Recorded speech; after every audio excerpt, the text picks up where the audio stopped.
రాష్ట్ర ప్రభుత్వం ప్రతిష్టాత్మకంగా తిరుపతిలో JSS academy of higher education and research of క్యాంపస్ను ఏర్పాటు చేయనుంది. ఈ మేరకు ఉన్నత విద్యా మండలి, మైసూరుకు చెందిన ప్రముఖ జేఎస్ఎస్ మహావిద్యాపీఠం మధ్య మంత్రి లోకేష్ సమక్షంలో అవగాహన ఒప్పందం కుదిరింది.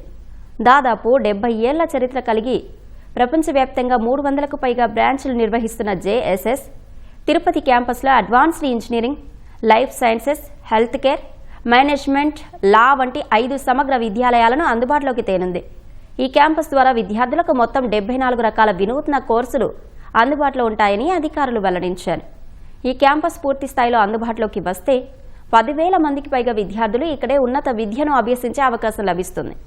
వీటితో పాటు AI, semi conductor applications, aerospace medicine వంటి సరికొత్త రంగాల్లో 6 సెంటర్స్ ఆఫ్ ఎక్సలెన్స్ కేంద్రాలను కూడా ఇక్కడ ఏర్పాటు చేయనున్నారు.